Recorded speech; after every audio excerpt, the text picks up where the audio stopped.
describe him to me.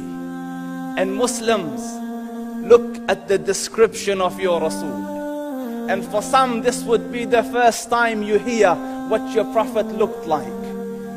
I saw a man of striking appearance. ظاهر الوضاء أبلج الوجه, radiant face, حسن الخلق, beautifully created. لم تعبه الثجلة, his belly wasn't protruding. ولم تزر به السعلة, nor was his head disproportionate and small. وسيم قسيم, proportionate and delicate, finely made, a specimen of a creation. في عينيه دعج, in his eyes there was a contrast. The dark was immensely dark, the white was excessively white. وفي أشفاره وطف, and his eyelashes were long. وفي صوته صهل, and in his voice was a natural echo. وفي عنقه سطع, and his neck was elegantly long. وفي لحيته كثاثة, his beard was full and thick. أزج أقرن, his eyebrows were arched, but they were not joined, it was separated. In summit فعليه الوقار, when he was silent, dignity covered him. وإن تكلم سماه وعلاه البهاء, and when he spoke it was audible and clear, almost commanding and overtaking. أجمل الناس وأبهاهم من بعيد, from afar the most striking and outstanding in appearance. وأحسنهم وأجملهم من قريب, and when he came near, the best of them and the most handsome of them in closeness. حلو المنطق, such an exalted and sweet level of logic. Like when he used to speak, it was so coherently logical, it was smooth and easy to understand.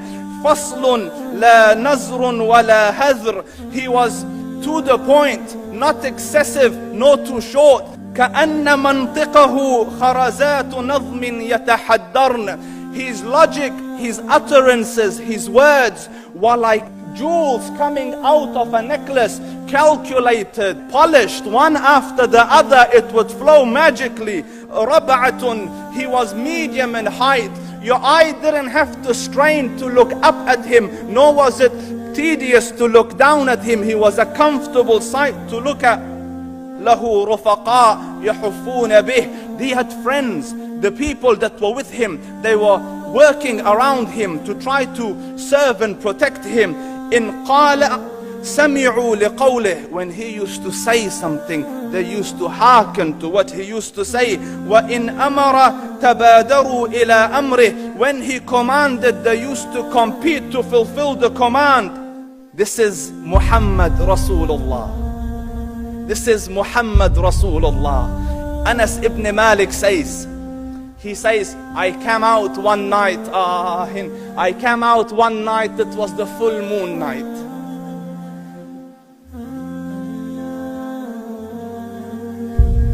And I looked at the moon, and in the desert, understand, the moon is an awesome sight. It is smooth, it is radiant, it is clear, it is gentle compared to the scorching sun at which they are used to.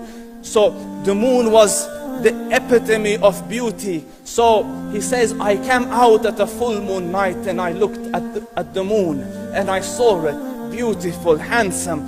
So I said, let me go see if the moon is more handsome or my Prophet is more handsome. Let me see if that is more beautiful or the Prophet is more beautiful. So I went and I saw him standing afar.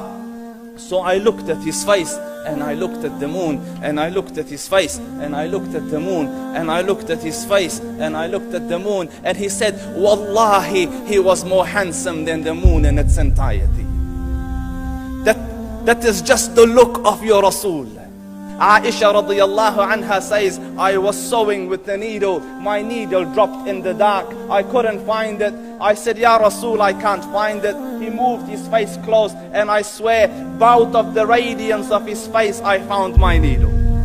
And the Prophet sallallahu alaihi wasallam was mind-bogglingly handsome, but his handsomeness was covered with waqar and jalal and hayba.